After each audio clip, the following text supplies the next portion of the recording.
deuxième épisode. Je suis en compagnie de mes amis Steve Sauvé. Salut Steve, et du Barbu de Ville. Comment allez-vous, messieurs? Ça va super bien, Martin. Une grosse semaine d'événements. On a eu UFC 271 samedi passé. Ouais. On a UFC Fight Night qui s'en vient. On a un gala de boxe à Montréal qu'on va parler tantôt. Il y a de l'action. Ben, c'est ça. Puis toi, mon Barbu, toi avec, ça va tes affaires, là? Il y a plein de choses qui se passent dans le monde du MMA, c'est bien cool. Il y a plein de gossip sur Twitter aussi, on va en parler.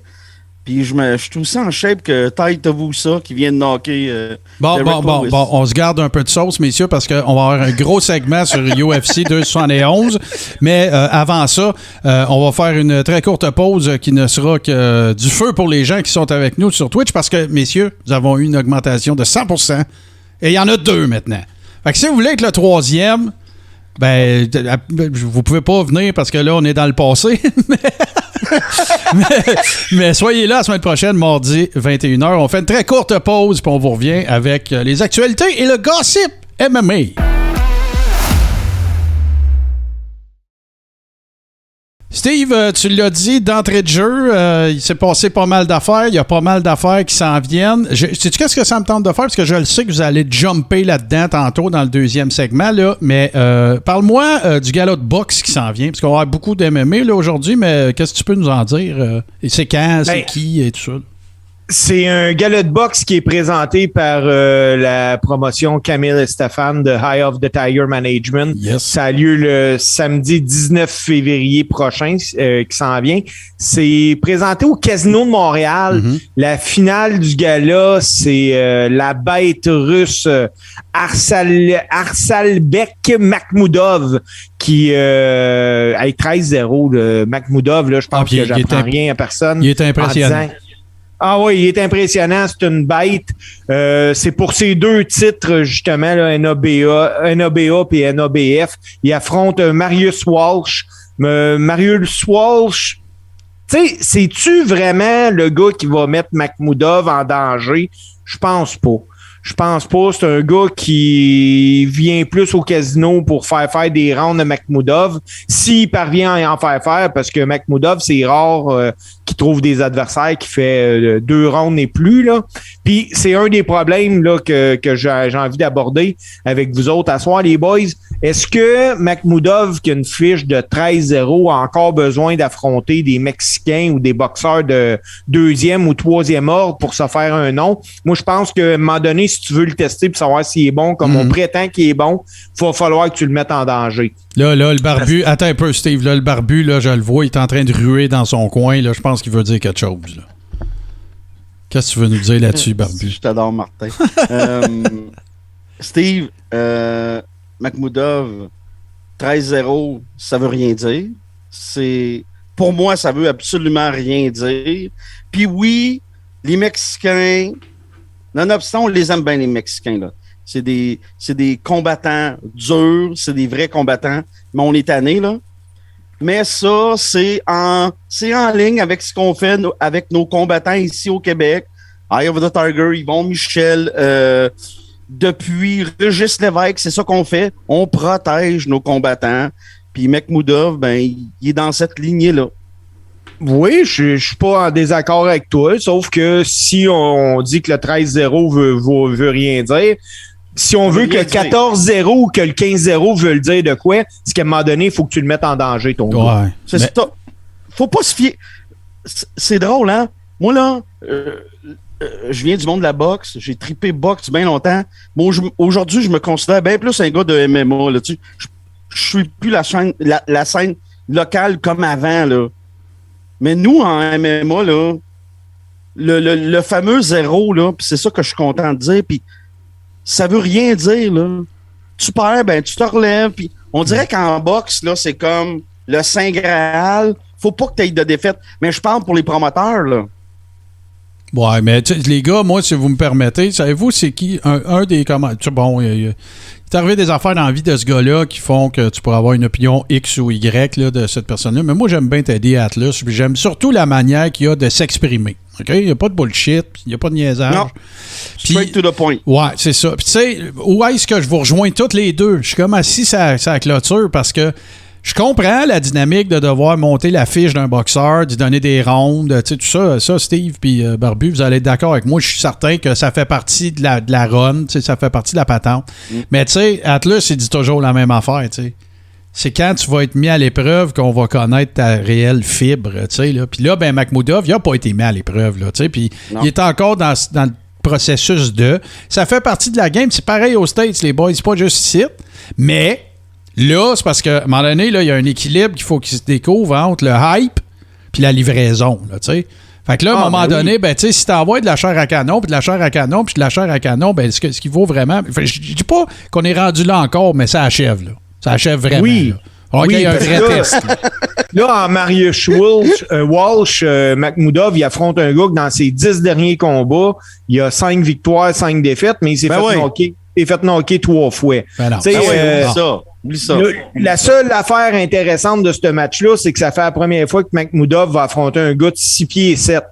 Fait que, on va voir qu'il va avoir de l'air contre un gars plus grand, plus fort que lui. Mais ça changera pas grand-chose à la carrière de Makhmoudov, ce match-là. Sinon, ben, on a le retour de Simon King à Montréal. King, tu sais, moi, le King, je sais jamais quel genre de King qui va se présenter. Est-ce qu'il est là pour se battre ou bien il est là pour essayer de faire son show, là? Ce gars-là, encore son molette? Ouais, ben oui, il a encore son molette. Il dit que ça y fait bien. Bon. Ça, d'après moi, c'est qu'il s'est levé un matin, sa mère, il a dit que c'était beau, puis il a resté de même parce que, puis Simon King, c'est le gars qui est capable du meilleur puis du pire dans le même round. Là. Pas le même match, le même round.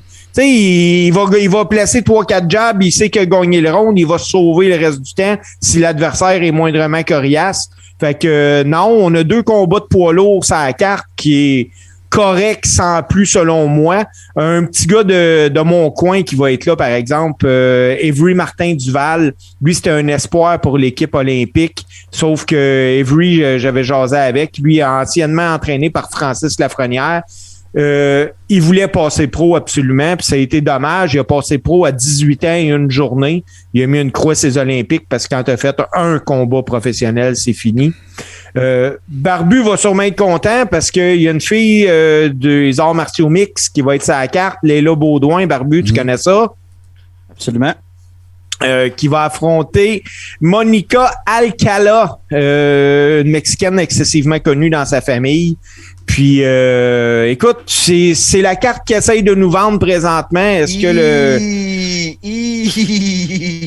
que le casino va être plein? Oui. Est-ce qu'il va être plein à moitié de billets donnés? Sûrement. Tu sais, c'est le retour de la boxe après 1 an et demi à Montréal. J'aurais aimé une carte un petit peu plus relevée. On va donner une chance aux coureurs, mais c'est pas avec ça qu'on va créer une effervescence pour la boxe. 2 questions. Un commentaire et une question. Je commence par la question. People's Champ, lui, il est entraîneur ou c'est-tu terminé ou? Francis, il a mis un terme à sa carrière il y a 1 an et demi. Je t'explique qu'il y avait une possibilité de combat contre Steven Butler. Francis a accepté. Ils ont déplacé le combat au Mexique.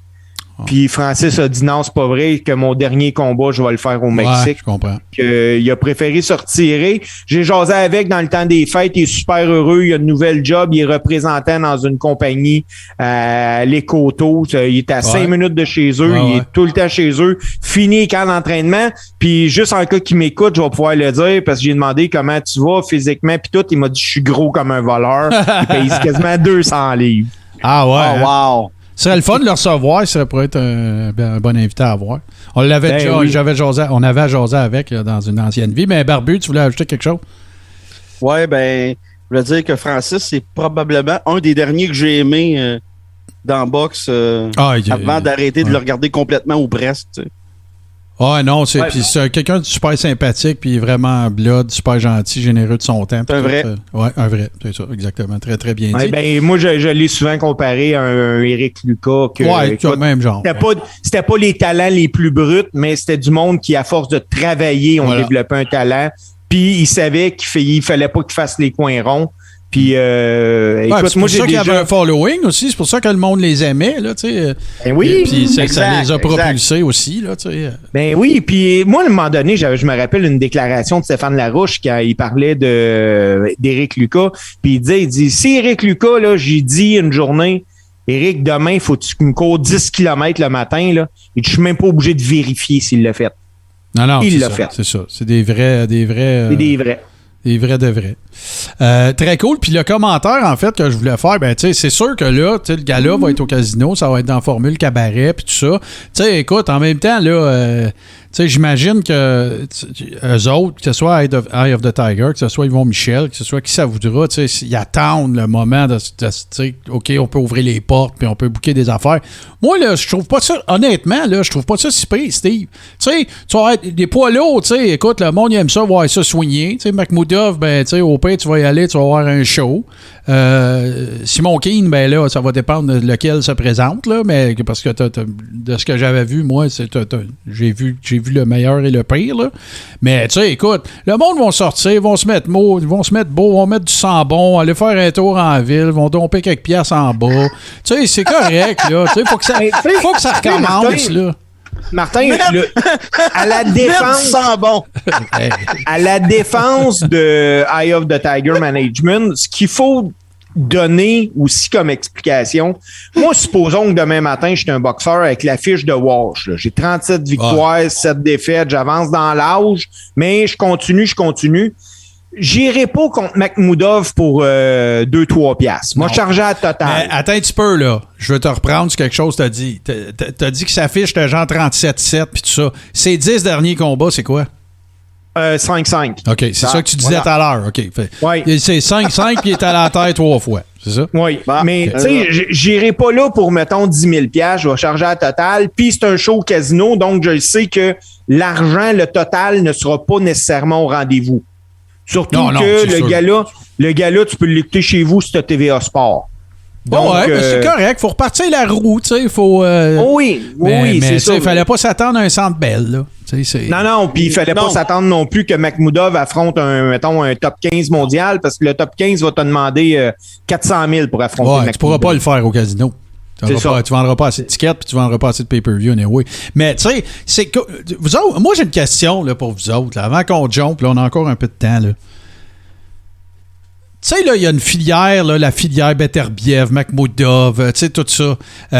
Puis là, je veux pas qu'on parte un pan de mur. Là, on pourra en reparler. Peut-être ça pourrait faire l'objet d'un segment la semaine prochaine. C'est ce qui se passe avec les boxeurs d'ici. Tu sais, pour qu'on soit obligé. Je veux pas dire qu'il y en a pas, puis tu sais, il y en a plein auxquels je pense, là. Mais, tu sais, est-ce que c'est en santé, cette affaire-là? Ben, c'est en santé, mais encore là, tu sais, moi, dans les beaux boxeurs qu'on a au Québec présentement, on a Éric Bazian, qui est sous contrat justement avec Eye of the Tiger Management, qui est pas sa carte là. On a Steven Butler, qui lui doit recommencer dans le bas de l'échelle. On a un Thomas Chabot qui, là, lui, va être sa carte en fin de semaine. On a une couple de bons petits boxeurs. Selon moi, le futur champion du monde de boxe qui va devenir du Québec, c'est Lexun Mathieu ou bien Christian Mbili. Puis même là, Mbili, c'est un Français. Mais c'est des gars qui ont besoin de se faire voir aussi à l'extérieur qu'ici. Tu as besoin d'aller aux États-Unis, c'est réseau américain, si tu veux te là, la prochaine étape de Makhmoudov, j'ose croire que ça va être ça, là. Il faut que ça soit ça. Faut qu'il aille sur HBO ou sur DAZN ou quelque chose, là, parce que... Oui, il faut qu'il aille en sous-carte d'un gros combat de boxe, puis qu'il fasse une belle performance, assez pour attirer...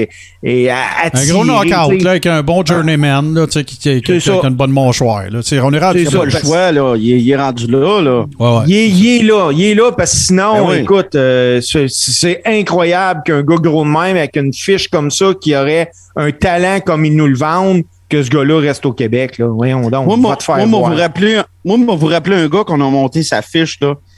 Peut-être que vous ne serez pas d'accord, puis ça va être bien correct, là. Tu vas le savoir. Vous rappelez un gars qui s'appelle Lucian Boutet, OK? Ouais. Le jour qu'il est arrivé à Liverpool contre un vrai boxeur, un tough, le jour qu'il est arrivé contre Carl Froch, vous vous en souvenez tous aussi, là? Ben ouais, c'est clair. Ben, c'est ça. Ouais. Mais tu sais, écoute, là, où est-ce que je vais te le donner, là, puis que je suis moins connaissant que toi en MMA, je suis pas un expert, mais je me connais plus en boxe, c'est que cette game-là, je suis d'accord avec toi qu'elle existe à toute fin pratique pas en MMA. Ça, je suis d'accord avec toi. Elle n'existe pas. Sauf que, par contre, tu sais, à part quelques très rares occasions, tu sais, des gars qui font 60 combats en MMA, il n'y en a pas tant que ça, là. Il n'y en a pas tant que ça. Tu sais, fait que... On va être autour de 40, 45, 50 des fois. Bon, ben, tu sais, ça fait une grosse différence, là, si tu calcules training camp, si tu calcules les sacrifices, si tu calcules tout. Fait que je comprends, moi, que le boxeur, il y ait une fenêtre d'opportunité plus courte. Fait qu'il se fasse monter sa fiche plus... Tu sais, je suis capable de comprendre. Je te dis pas je suis d'accord, mais je suis capable de comprendre. Mais tu sais, fait que ça fait partie de la game, là, c'est clair. Non, mais Martin, honnêtement, moi aussi, je comprends qu'il veut monter sa buter. fiche. Mais non, mais je te parle de buter. Tu vas essayer de faire affronter un Frosh à buter plus tard. Tout à fait. Tout à fait. Oui, ben. Non. Totalement d'accord. Tu sais, les gars de MMA sont reconnus par rapport aux gars de la boxe, sont beaucoup plus jackass, là. Clairement, là, dans leur façon de gérer leur carrière, là, clairement. Là. Ben, en tout cas, c'est sûr que... Mais en même temps, ben, est-ce que la boxe va devoir... Puis là, je parle pas un autre sujet, je pose la question, on en reparlera. Je vais aller dans le gossip un peu avec le barbu, mais tu sais, est-ce que la boxe devrait pas un peu commencer à s'inspirer du MMA? Puis tu sais, oui, regarde, t'arrives, t'as un beau prospect dans les mains, t'as un Makhmoudov, tout, regarde, à 10 combats, là, commence à le challenger, puis tu sais, regarde, ton career span, il sera 30, 35, 40 combats, tu sais, au lieu de vouloir faire le gros PD tout le temps. Mais je comprends que c'est un écosystème, c'est un équilibre, puis c'est pas toujours... évident de même. Rapidement, oui. Steve, vas-y. Nous, on dit ça, là, on est des amateurs, là, mais il y a la business en arrière de ça. Il y a l'argent. WBC, là, c'est gros. Les gens, ils ont pas d'idée comment que c'est gros, là, la WBC. Là. C'est beaucoup d'argent. Là. Il y a beaucoup de lobby là-dedans. Là. C'est clair. Mais tu sais, Barbu, là, tu viens de parler buté, là, qu'il a mangé une volée par Carl Froch, là. Puis... s'il était un petit peu chanceux, là, Lucian, là, puis ça, je te l'accorde, parce que le plan initial n'était pas Carl Froch. Le plan initial, c'était qu'il affronte Joe Calzaghe. Ça aurait fait pareil. Il en aurait mangé encore une pire. Ça aurait été bien pire, parce que Calzaghe, là, était 100 fois supérieur à Carl Froch. Ben oui. Hey, mais là, les gars, je vous arrête. Calmez vos ardeurs. Parce que là, le barbu, je veux que tu me parles. Ça a l'air qu'il y a un peu de gossip dans les MMA. Là, conte-moi ça. Ben oui, c'est bon, ça. Steve, il va me suivre là-dessus. Il n'y a pas de problème, là. Là, il y a beaucoup de gossip, là. Si, là, vous aimez l'UFC, le Bellator, vous suivez ces organisations-là, allez sur Twitter. Si vous n'êtes pas sur Twitter, allez suivre les meilleurs combattants sur Twitter. Présentement, là, c'est la jungle. C'est drôle, mais en même temps, moi, en tant que hardcore fan de MMA, c'est sûr que ça me gosse un peu. Ça me dérange, mais bon. Je regarde Henry de Messenger Sudo, ancien champion 125-135. Là, à chaque fois qu'il y a un combat de 125-135 au UFC, on peut le voir au live sur UFC faire des commentaires. « Ah, moi, je le battrais. Ah, moi, je le prendrais. » Ça fait 3 ans qu'il a pris sa retraite, là. OK. OK. Parce que là, je m'en allais dire, ça sonne un peu Monsieur Ouimet, mais là, c'est... Remets tes gants d'abord. Mais c'est ça qu'on appelle l'art de ne pas vouloir se faire oublier. Ben, probable. Exactement. Puis Dana White, il a dit dans un message sur Twitter, « Shut the fuck up. » Ah ben là, Dana, hein, on va se le dire... C'est la répartie habituelle. Mais tu sais, connaissez-vous, moi ça me fascine ça du MMA, puis je te coupe pas, Barbu, puis je suis sûr que tu vas avoir des histoires avec ça. Mais moi ça me fascine vraiment du MMA. Tu sais, existe-t-il un autre sport organisé dans lequel, mettons, le commissaire, là, mettons, on veut faire une image qui ressemble, là, le commissaire, le big boss, le booker en chef, appelle ça comme tu veux.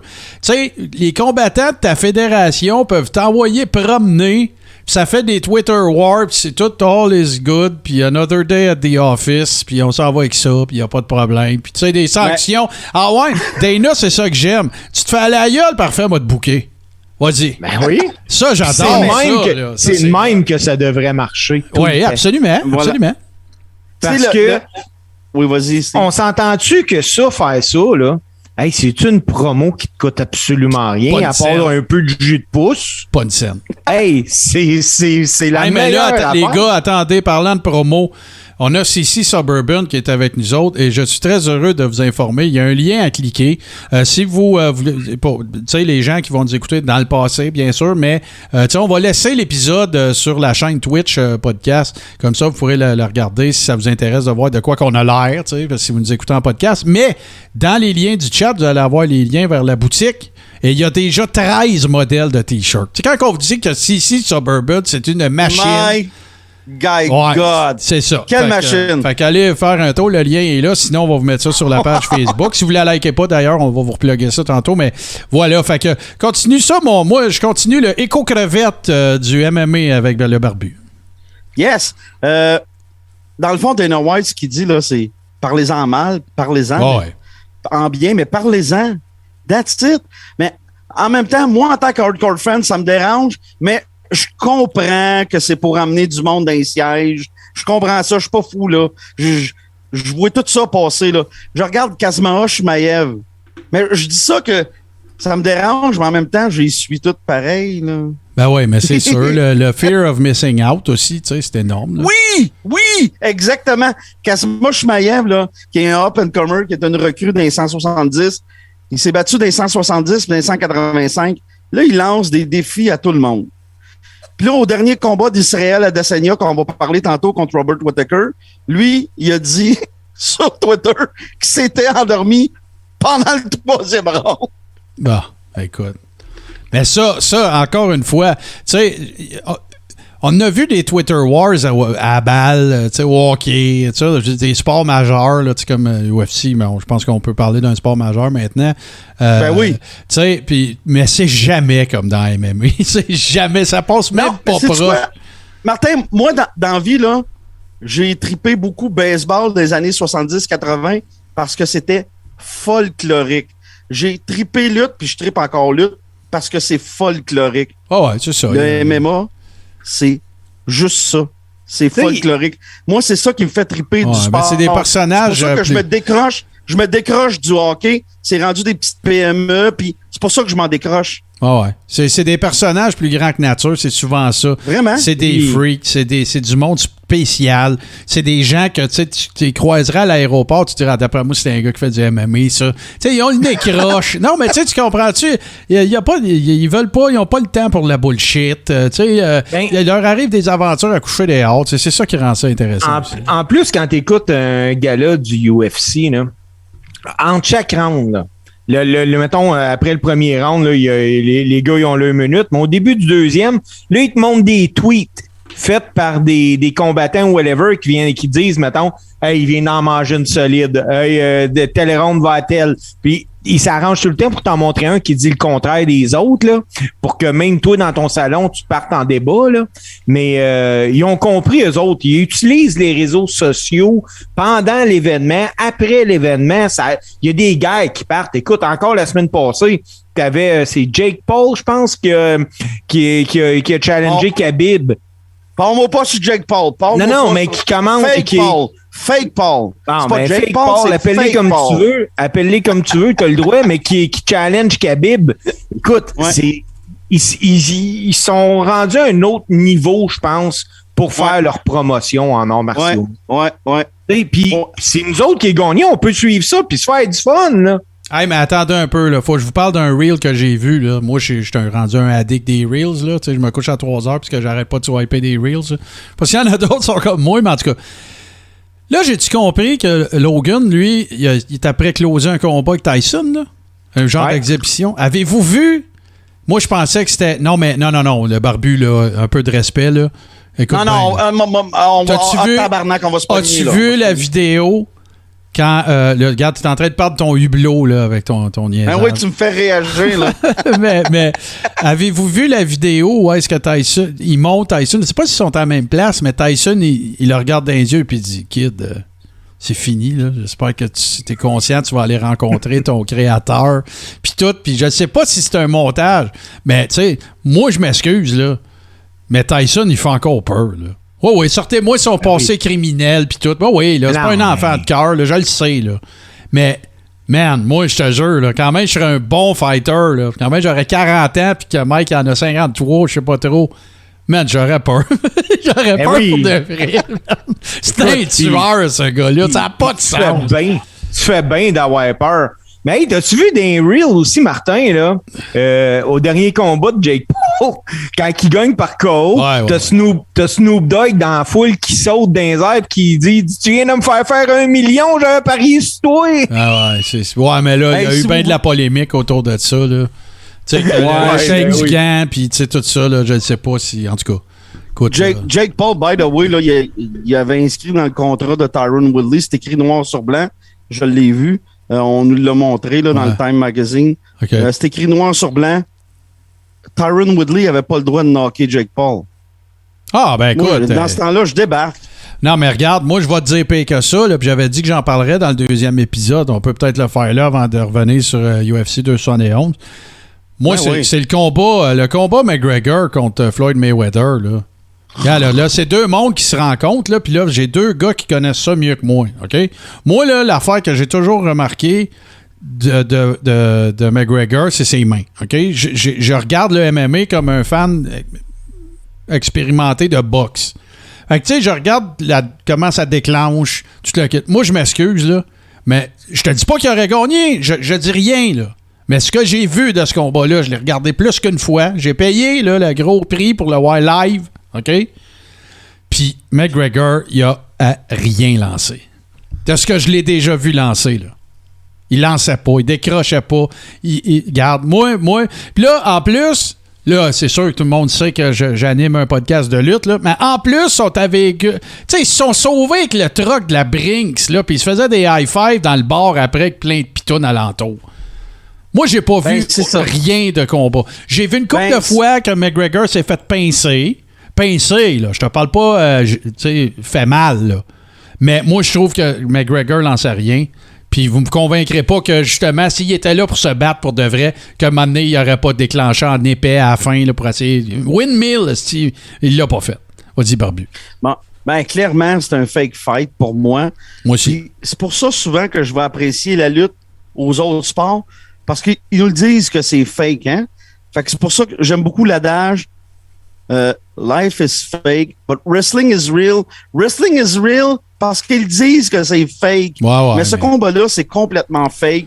J'ai pas payé pour ça, puis je suis content de pas avoir payé pour ça. Ouais. Jamais je vais donner une scène au frère Paul. Jamais. Ben, tu sais, puis je comprends, là, que, tu sais, excuse Steve, je te laisse la parole après, mais, tu sais, je comprends que, tu sais, si tu regardes juste les promos de ce combat-là, tu sais, quand tu dis que, tu sais, je veux dire, il s'en va en Irlande, McGregor traite la famille de tout et non de Mayweather, il lui fait chanter « Fuck you, Floyd », puis toutes sortes de niaiseries. Là, ils s'en vont dans le hood à Mayweather après ça, ben, regarde, moi, je m'excuse, là, mais si je suis Mayweather, quand même, tu me donnes 100 millions, là, je veux le tuer, là. Tu comprends-tu? Puis McGregor, lui, c'était comme le patoff en plein milieu d'un gym, tu sais, tout était drôle, puis tout était fling-flang. Puis écoute, ça m'a fait tuer parce qu'on aurait peut-être pu clore un débat qui, à mon sens, n'en est pas un, OK? Mais si ça s'était mélangé pour vrai, il n'a pas mélangé. Il n'a pas mélangé, ses mains n'ont pas déclenché. Steve, non, c'est pas, on va oublier ça, là. C'est pas un vrai débat. Non. Les meilleurs gars, puis McGregor, by the way, il n'est pas le meilleur striker du UFC. Il n'a jamais été le meilleur striker du UFC. Je peux te nommer les 5 meilleurs, mais ils viennent de la boxe ou du kickboxing. Le MMA, c'est une combinaison de tout ça. Mais au niveau du striking, les meilleurs, ils vont rester en boxe, ils vont rester au kickboxing. Ben non, ben c'est ça, là. C'est un peu un phénomène de... Mais attends un peu, là. Steve, il n'a pas parlé. Steve, tu voulais dire quelque chose. Ben, écoute, moi, est-ce que... Je l'ai regardé, le Mayweather, McGregor. Hey, j'ai été diverti, les gars. Moi, j'ai pris ça comme un divertissement, puis ça l'a ouvert la porte à bien des affaires. Tu sais, des frères Paul, justement. Puis là, présentement, Barbu, là, puis Martin, t'aimes les reels, Barbu, t'es sur Twitter. Ben là, on s'en va vers un combat possiblement de Ngannou contre Tyson Fury. Puis là, t'as Ngannou qui dit à Fury, viens-t'en dans l'octogone, puis Fury ira jamais dans l'octogone. Non, Puis Fury... attends un peu. S'il y en avait un, c'est Tarla, ça serait lui. oui, mais Fury est allé tweeter en lui disant, ben écoute, tu te plains que c'est pas payant faire du UFC, c'est payant faire de la boxe, viens en faire.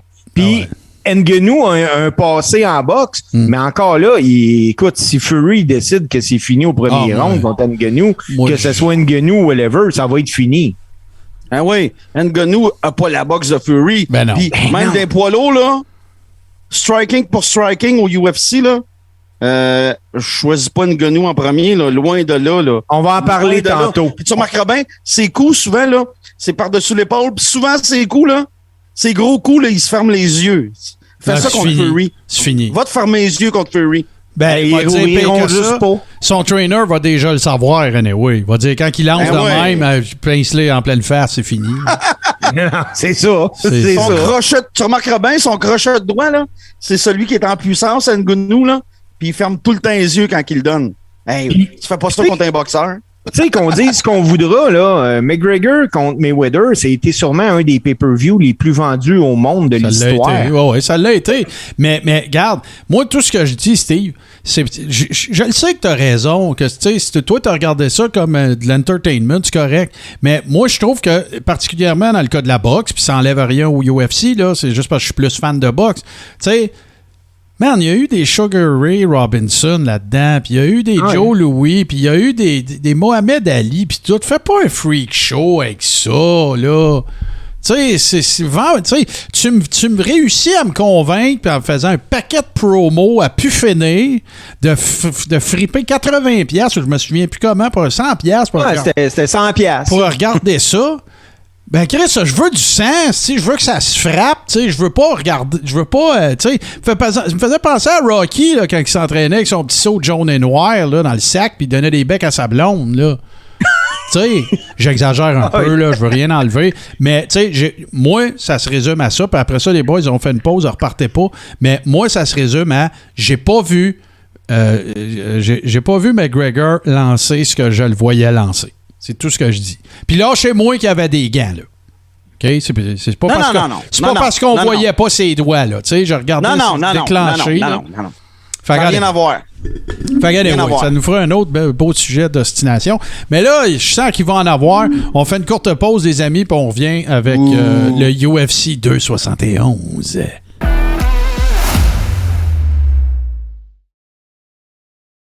OK, les boys, de ce que j'ai compilé, il y avait 6 combats dans cette carte-là. 5 combats, je pense, significatifs. Carte principale. Oui. Mais t'en avais prélim et early prélim aussi, là. OK. Ça commençait à 5 h le soir, puis ça finit à 1 h du matin. Bon, fait que t'avais un combat des poids légers, t'en avais 2, t'avais poids moyen, puis t'avais la grande finale qui était poids moyen, puis t'as eu le fameux Derek Lewis contre Tuivasa. Comment vous voulez faire ça? Parce que, écoute, y a-tu des combats d'intérêt dans les 3 premiers sur lesquels revenir? Ben, moi, j'ai bien aimé Hernandez contre Moicano parce que ça a été un combat, pour moi, là, qui démontre excessivement que quand tu as trop confiance en toi, tu vas te faire avoir dans la vie, là. Écoute, Hernandez, là, qui marche, là, rien qu'en s'en allant dans les rings, là, tu vois qu'il est super confiant. Il gagne le premier round, selon moi, là. Puis au deuxième, il est rendu tellement confiant qu'il se fait choquer, puis c'est fini. Calique qui était coqué en plus. Barbu, si tu me dis qu'il était pas coqué, je ferme ton micro. Non. Très coqué. Ça ira ça, ouais. En direct de Valleyfield. Perez, il est très coqué, il est reconnu pour ça. Mais il a oublié une affaire. Son adversaire, là, il vient des bidonvilles de Rio de Janeiro. Sa famille reste encore dans les bidonvilles. Ça parle beaucoup. On oublie le background, hein? Des boxeurs, puis en MMA, des combattants. Mais ça parle beaucoup, ça aussi. Puis son adversaire, Moicano, lui, il a faim. Mais il a faim pour le vrai, là. Ah oui, puis c'était beau, là. Ça. Puis Perez, c'est un up-and-comer, là. Ouais, mais avec la performance qu'il a donnée, il va se faire regarder, puis il va se faire analyser, ce gars-là, avant de... Écoute, moi, je pense que le UFC, après la performance qu'il a donnée, n'aura pas nécessairement confiance en lui. Ben, sais-tu quoi? Moi, c'est drôle, hein? Je vous ai pas dit ça encore parce que j'ai pas eu la chance, mais ça m'arrive de parier sur. Ben là! Tu pourras pas aller au Hall of Fame des podcasters. Je fais mon Pete Rose. Ah, c'est ça. Non, ça m'arrive de parier. D'ailleurs, j'avais fait un petit pactole le soir de Matt Serra, Georges Saint-Pierre. Ah ouais, hein? Bon. Oui, ce fameux soir-là, ouais, j'ai fait un petit pactole. C'est légal? Oui, ben go. Ouais, mais si je regarde mon grand livre, j'ai un livre où j'ai inscrit tout ça, là, bon, j'en ai gagné autant que j'en ai perdu au fil du temps. Si t'as du fun au moins. Tu sais. Mais, c'est ça, j'ai du fun. Mais là, ça veut dire, si je comprends ce que vous dites, on était quand même deux simili prospects, puis là, il y en a un qui va avoir perdu quelques plumes. Là.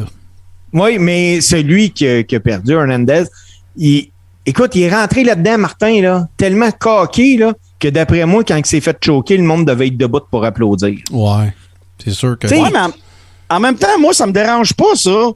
Peu importe le sport, NBA, Formule 1, baseball, là, OK.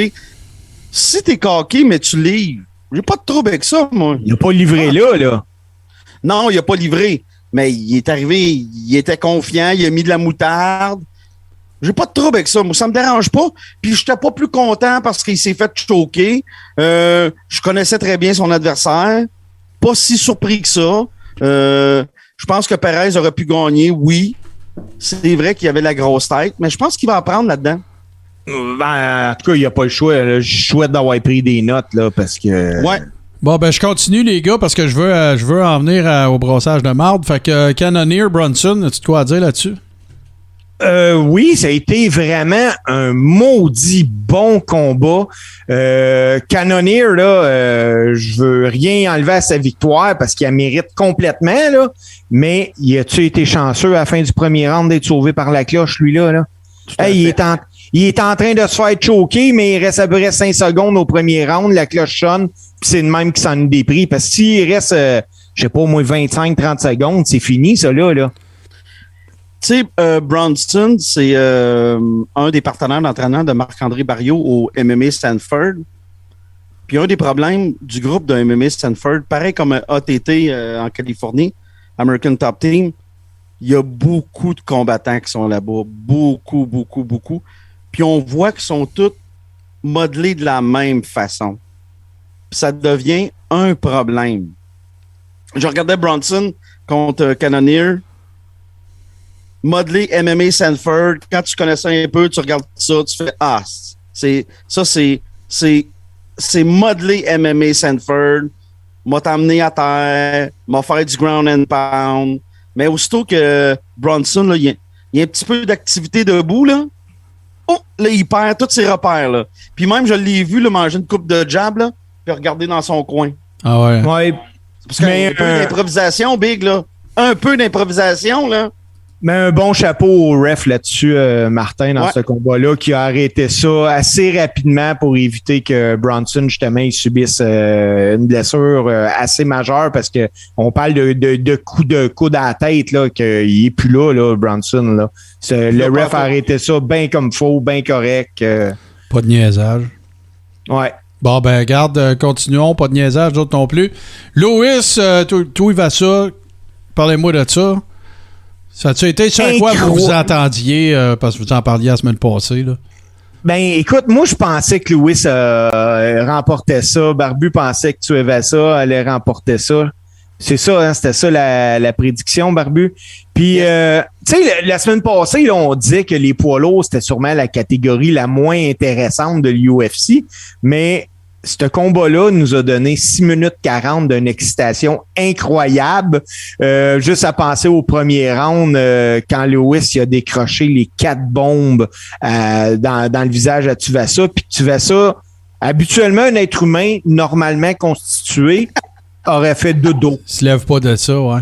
Ouais, mais lui, là, il les a mangés. Puis on dirait qu'il était même pas ébranlé. Puis là, tu voyais dans les yeux à Lewis de dire « Voyons, comment ça qu'il est encore là? » Ça avait pas de sens. Écoute, une mâchoire là, de bloc de béton, c'était ça. C'était ça. Écoute, Barbu, t'as-tu déjà vu un gars encaissé de même? Ben, sais-tu quoi? Hey, c'est drôle, t'as vu ça? Il me rappelait un gars au Québec qu'on a bien connu en boxe, hein?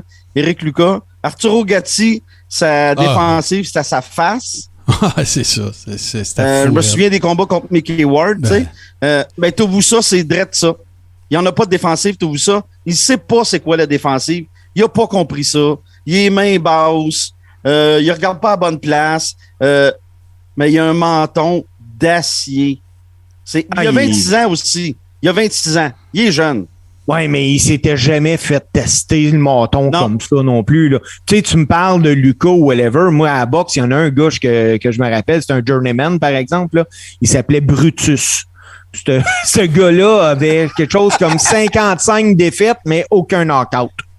Il amenait tout le monde à la limite. Il s'est jamais fait toucher, ce gars-là. C'était rendu des gageurs. Je me rappelle, tu pouvais gager à mise au jeu. Est-ce qu'il va se faire knocker, tu sais? On salue Brutus si jamais il nous regarde. Salut Brutus. Mais pour le combat Tuivasa, c'était assez spécial, mais j'ai regardé encore le combat tantôt parce que j'ai de la misère à comprendre le knockout. C'est pas le coup de coude Barbu qui knock le gars. Je pense à la grosse droite avant. Lewis, il tombe dans la cage, mais ses jambes restent là. Puis c'est là qu'il mange le coup de coude parce que ça n'a pas de sens. C'était pas un coup de coude qui knockait personne, ça là. Non. Je suis d'accord avec toi. Je pense que c'est la droite, moi aussi. Parce que le coup de coude, il était pas si puissant. Il avait pas de l'air, en tout cas, si puissant que ça. Il partait pas de loin, son coup de coude. Mais après ça, il est tombé flat foot, flat nose à terre. Merci, bonsoir. Plus de son, plus de lumière, là. C'était fini, là. Mais c'était fini. Donc, est-ce que. Mais ma question, ça a été ce que vous vous attendiez? Ou ben là, c'est sûr que vous aviez chacun choisi un gars différent, mais tu sais, si je regarde l'ensemble, là. J'ai regardé les highlights, là, j'ai vu ce que vous parliez tantôt, mais tu sais, c'était-tu. Il y avait quand même du hype autour de ça, dans le cas de Lewis particulièrement, là. Les deux, on a choisi taille-vous-ça, non, Steve? Non, moi, j'avais Lewis parce que je disais que Lewis, il était tellement sur une lignée de KO. Quand j'ai vu les 4 frappes, là, j'ai pensé à toi, là, hein, puis j'ai fait comme ça, j'ai raison. Ben, pensé à la même affaire? J'ai pensé à toi aussi. Écoute, plus je le roule se relever, je fais comme, voyons, il n'y a rien. Hey, il n'y a même pas marqué. Il n'y a même pas un bleu, ça joue. Mais faut savoir une chose, hein, t'as-vous ça, c'est un gars de gang de rue. Tu sais, on pense que l'Australie, c'est bien tranquille, là. Mais l'Australie, où est-ce qu'il reste à Sydney, là, dans la ville de Sydney, ça peut ressembler un peu à Marseille pour faire un égal, là. Mais Marseille, c'est tough, là, en France. Oui, absolument. Mais Sydney, c'est très, très tough. Très tough. Lui, il est dans un gang de rue. Puis quand il fait ça, là, ben là, je le monte à l'écran, mais l'audio, on le verra pas, là. Quand il monte ici, ses lèvres, là, bon, il y a le 5-1-6. Mais ça, c'est son code régional là-bas, là. C'est le code de sa gang là-bas. Fait que allez regarder Gene Hackman qui s'appelait Popeye dans French Connection, là, vous allez comprendre, mais il se faisait pas tatouer dans la babine, eux autres. Oh non, mais hey! Si tu veux parler d'un film pour connecter Taïta-vous ça, j'irai avec When We Were Warrior. Ah, OK. Ça ressemble à ça. Ben, c'est drette ça. C'est un native, c'est un aborigène de l'Australie. C'est un Samoa, mais d'origine australienne. Il est né là-bas. Il est dans un gang de rue là-bas, puis il dit très clairement, puis il est pas gêné de ça. Puis là, on a vu que l'UFC veut s'en aller à la bourse, puis je veux faire un shame, honte au UFC 271, pendant que Taïvusa est en train de célébrer avec son fameux... Il demande tout le temps un soulier à la foule. Quand il fait un KO, il demande à la foule de pitcher un soulier. La foule pitche un soulier. Il demande à la foule de pitcher une bière. Pareil comme Steve Cole faisait à la lutte. Il demande une Budweiser, une Steve Weiser. Il verse ça dans le soulier, puis il boit ça. C'est comme sa façon de dire merci à la foule. Ben, UFC 271, la caméra nous a pas montré ça. Ah, ben là, ça, c'était épouvantable. Parce que l'UFC s'en va à la bourse. Puis ça, c'est il buvait de l'alcool. Si jamais ça arrive, là, c'est le début de la fin. C'est le début de la fin. Bon, ben regarde, on verra si l'avenir te donnera raison ou pas. Mais là, on parle évidemment, là, c'est là, vous allez vous chicaner. Moi, je suis prêt, j'ai mon popcorn. Adesanya contre Whittaker. Puis là, vous en avez parlé offline un peu, mais vous n'êtes pas d'accord, là. Ben, du monde pas moi, d'accord, là. Je vais expliquer mes points, Barbu. Tu expliqueras les tiens. Je vais t'emmener mes preuves. T'emmèneras les tiennes. Puis si on s'entend pas, ben tout le monde va être content, OK? moi, ce combat-là, ça me démontre pourquoi je déteste les sports qui finissent par un pointage des juges, là. Parce que Adesanya a été déclaré vainqueur et pour moi, c'est Whittaker qui a gagné. Je t'explique, Barbu, avant que tu commences à te fâcher. les juges, ils ont remis des cartes de 48-47, 48-47, puis 49-46. Les coups portés par Adesanya, là, c'est 98%, 88%, fait que c'est 52%. Puis Whittaker, il y a 74%, 51% à 49%.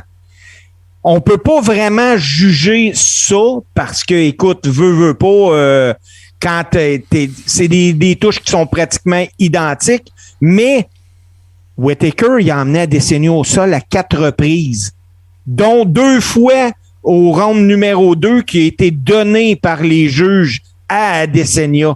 Ça n'a aucun sens. Il était où, ces juges-là? Il était sur le téléphone en train de texter à leur femme? Il buvait de la bière d'un soulier. Ben, il y avait de quoi? Parce que, hey, le round numéro 2, Barbu, là, je t'invite même à le regarder encore, le combat. Tu peux pas le regarder donner encore aujourd'hui. Tu peux pas le donner à Adesanya. Il a été vraiment malmené, comme ça se peut pas. 2 takedowns en plus contre lui. Puis les juges lui ont donné le round. Ça n'a pas de sens. OK, droit de réplique. Un instant, droit de réplique, Barbu. Vas-y. OK, parfait. D'après moi, le seul round que Whittaker a gagné, c'est le deuxième, by the way. Oui, mais en même temps, les takedowns là, ne font pas foi de tout maintenant. Avant, là, c'était comme...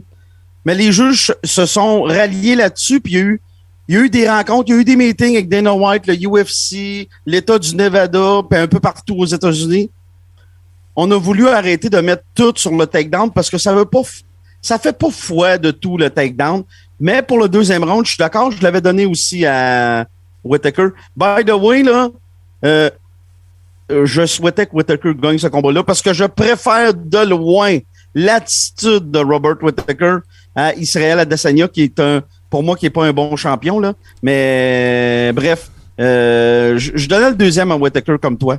Oui, mais les juges l'ont donné à Adesanya. C'est sauf Mike Beltran. Sauf Mike Beltran, parce que Douglas Crosby puis Montalvo l'a donné à Adesanya, les deux. Puis quand tu vas, moi j'aime bien ça, là, des fois, aller voir les cartes de pointage sur des sites Internet. Puis il y a un site qui s'appelle mmadecision.com. Ils ont 25 cartes de pointage. Puis il y en a 21 sur 25 qui ont donné les rounds 4 et 5 à Whittaker. Puis il y a un juge qui m'arrive avec 49-46, ça veut dire que tu as donné 4 rounds à Whittaker. Pas à Whittaker, à Adesanya. Fait que ça n'a pas de maudit bon sens. Ben, sais-tu quoi, Steve? Une chose, par exemple, MMA, boxe, Letway, Muay Thai, quand tu veux battre le champion, il faut que tu le battes pour le vrai. Puis au pire, là, je m'a donné une nulle dans ce combat-là, OK? Je suis prêt à te donner une nulle. Mais il l'a pas battu. Il mérite pas la strap, il mérite pas la ceinture. Écoute, c'est que si tu lui donnes une nulle, il y a un match, il y a un autre match. Là, Adesanya, mais il va en avoir un pareil. Adesanya va tout faire pour dans les 3 prochaines années monétiser son nouveau contrat parce que Adesanya vient de re-signer, il devient le 2e combattant le plus payé de l'histoire de l'UFC. Ouais. Et ça, c'est d'une grande tristesse. Ben, c'est fou, il va éviter Whittaker comme ça se peut pas. Puis, écoute, je le ferais moi aussi, là, être lui, là, parce que pour vrai, il a pas gagné ce match-là. Il a pas gagné ce match-là, mais je suis content parce que tantôt... mais là, attends un peu, Steve, là. Moi, je te regarde, là, puis tu vas dire, si tu viens faire là-dedans, tu l'as pas vu. C'est vrai, je l'ai pas vu. Mais où est-ce que je vais rejoindre Barbu, par exemple? C'est que moi, je suis d'accord avec ça. Je suis d'accord avec le fait que le Champions Advantage, faut que tu gagnes décisivement pour faire changer une ceinture. Par contre, où est-ce que je suis d'accord avec toi? c'est que organisez-vous pour qu'il y ait un rematch au PC. Mais là, il va tout faire pour l'éviter puis le dodger, ben là, ça va être à Whittaker de forcer à la main, là, parce qu'il y a déjà des perdants qui l'ont fait, là. C'est déjà, là, tu vas me dire, la réalité économique était peut-être pas pareille à l'époque, mais il y a des perdants de combats serrés qui sont retroussés les manches, sont revenus, puis ils en ont gagné 4 en ligne décisivement contre des prospects, puis il n'y avait pas le choix d'y redonner. Dana White, c'est pas un cave, il veut faire du cash pour le payer, le contrat, là. Mais non, Dana White, c'est loin d'être un cave, au contraire, là, c'est un gars intelligent. C'est ça. Oubliez pas une chose. Bon. Israël, là, d'un poids moyen, il est 22 victoires, aucune défaite. Sa seule défaite, c'est contre Jan Blachowicz, quand il a essayé d'aller chercher la ceinture des Milo. Il n'a pas été capable. Puis ça nous a prouvé qu'il ne sera jamais un Milo. Blachowicz, c'est pas un grand Milo. Là. Puis il a perdu pareil. T'sais. Mais contre les middleweight, contre les poids moyens, il est 22-0. Puis en kickboxing, avec les poids moyens, là, il est 101-1. 101 victoires, 1 défaite en Europe. Sa seule défaite, c'est Alex Pereira. Puis Alex Pereira, il a signé avec le UFC. Il est 4 victoires, 1 défaite, 3 KO. Moi, je pense qu'il va bien plus éviter Alex Pereira que notre ami Robert Whittaker. Parce que s'il y a bien une affaire de le fun dans le MMA, puis dans la UFC en particulier, mais tu sais, ça doit être applicable à Bellator, puis dans le temps, c'est encore pire à Pride, puis tout ça, c'est que tu sais, le promoteur, il est pas juste promoteur. Tu n'as pas la politicaillerie tout le temps du WBC ou whatever. Tu sais, si Dana, il voit que c'est ça, faut qu'il se passe, il cale. Ou bien il va donner un ultimatum à son fighter, il va dire OK, mais c'est dans pas plus que 3 ou whatever, parce qu'il veut pas le perdre non plus si le gars est vendeur. Il se cache pas que c'est une business. Moi, j'apprécie ça. T'sais, j'apprécie ça que, justement, à un moment donné, s'il y a des incontournables, Dana, il pogne le mic, il est en t-shirt, man. Il s'en sac, tu sais. Moi, c'est ça, cette espèce d'irrévérence-là du UFC, j'apprécie ça énormément. Sauf que l'autre affaire aussi, c'est que ça, puis encore une fois, je suis pas l'expert, mais je suis d'accord avec toi, Barbu, parce que je me rappelle qu'il fut une époque où je regardais encore plus ça que maintenant, le UFC, puis un takedown, c'était quasiment l'équivalent d'un knockout. Tandis qu'à Star, il y a des systèmes de défensive. Puis les gars, tu sais, je veux dire, quand ils montent top, tu sais, c'est devenu un art, tu sais, de te faire mettre au sol, là, presque autant que de le faire. Oui! Puis ce que Steve n'a pas dit, c'est que le takedown de Whittaker, Israël, il a remonté tout de suite il a remonté de bout tout de suite. Aujourd'hui, ça compte, ça. Tu peux pas faire juste un takedown. Faut que tu te gardes à terre. Faut que tu fasses du ground and pound. Puis il a pas fait ça, Robert, dans le combat, là. Bah ouais. Puis heureusement qu'on ne prend plus les takedowns comme avant. Ouais. C'est ridicule. Mais là, soit que... Moi, c'est parce que là, écoute, moi, je suis de même, hein, quand je clôt sur quoi de fort, j'aime bien ça finir de même. Fait qu'après ça, je rajouterai rien. Ah mais tantôt, Barbu, dans le début de notre conversation, tu m'as bien dit que tu donnais le round 2 à Whittaker, que c'était le seul round que tu y donnais. Puis 5 minutes après, tu m'as dit, OK, je serais peut-être d'accord pour une nulle. D'après moi, si la discussion aurait continué un autre 10 minutes, j'avais une victoire de Whittaker. Non, je disais que je parlais dans ton optique à toi. Tu sais, dans ton optique, là, OK, peut-être une nulle, j'irais jusque-là. Même, je suis pas d'accord, là. Moi, je l'avais 3 rounds à 2 pour... mais, je suis pas de mauvaise foi. Non, tu l'avais 4-1, tu as donné juste un round. Ouais, OK, 4-1, mais je peux varier là-dessus, là. Mais jamais plus qu'une nulle. Puis une nulle, ben, ça fait pas que tu gagnes la strap, là. C'est ça que je veux dire. Je suis d'accord avec toi. Mais toi, tu parlais d'un vol, là. Peut-être que tu voulais... Oh, oui, écoute, pour moi... Mais non, c'est pas un vol. Bon, OK, les boys. Là, vous allez vous ostiner que le ciel est bleu, puis vous le dites tous les deux. Fait que on va suivre ça, puis on va suivre évidemment moi je suis convaincu qu'il va y avoir un rematch. Mais avant qu'on fasse une pause pour s'en aller au close, moi je vais quand même un petit peu faire un setup parce que j'ai fait des recherches. Puis moi je me suis rendu au 5 mars où il va y avoir UFC 272 et je veux pas faire la carte au complet, mais c'est sûr moi que ça va m'intéresser de voir Masvidal contre Covington parce que je suis Covington autant sur les médias sociaux quasiment que dans le ring de la MMA. Puis là ben tu sais on sait toutes les petites histoires. Non, mais je fais... Hey, Barbu, cille-moi pas les oreilles. Il y a une chronique qui parle du gossip, parce que au début du show, là, viens pas me dire que c'est pas normal que je le suive pas sur Twitter. Non, mais on va en parler au début. Non, mais on pourra mettre la table et tout ça, mais tu sais, c'est clair que c'est pas pour rien que ça va être le main event, Covington, Masvidal. À chaud de même, là, sans qu'on tombe dans un nouveau segment d'une demi-heure, avez-vous des impressions desquelles vous voulez nous faire part? Ben, moi, Martin, là, ça va être d'un poids léger. Le co-combat principal, parce qu'à cette heure, ils sont tout le temps en train d'en mettre deux. Raphaël Frislev, là, écoute, c'est une petite machine, ce gars-là. Ouais. Il va être incroyable, mais Colby Covington devrait remporter, selon moi, là, contre Masvidal. Toi, Barbu. OK. On fera la carte au complet, mais les deux derniers, là, qu'est-ce que t'as à dire là-dessus? Bon, OK. Il sait pas quoi dire, là. Non, c'est ça. Hey, tu peux être en accord avec nous autres, hein, t'as le droit. Ouais, c'est ça. Je sais. Ah ouais, c'est possible. Non, moi, y aller avec Covington pour la finale, évidemment. Mais j'irai pas avec Dohanos en demi-finale. Moi, y aller avec Fiziev. Ben, c'est exactement ce que je viens de dire. Ouais, je vais y aller avec Fiziev. Il voulait pas. C'est pas parce qu'il voulait pas dire contre toi, Steve, parce qu'il voulait pas penser à son affaire, c'est tout. Hey, mais les gars, le combat à surveiller, là, c'est le deuxième combat de la carte principale. Le fameux Kevin Owens puis sa mâchoire d'un welterweight contre un autre qui a de la mâchoire, le cowboy Alex Oliveira. Ça va être drôle, ça. Deux gars qui parlent beaucoup, là. Ça va être Oliveira, là, c'est intéressant. Oliveira, c'est lui qui est allé au Dana White Contender, hein? Oui, c'est ça. C'est lui qui est il l'appelle le cowboy, là, puis il est tout le temps en train de parler, puis il pleure après ses combats. Là, il va se battre contre Kevin Owens qui est dans le trouble. Là. S'il gagne pas son prochain combat, c'est fini, là. Bon, ben ça va être intéressant, messieurs. Gardez, freinez vos ardeurs. On fait une petite pause, puis on revient avec la close.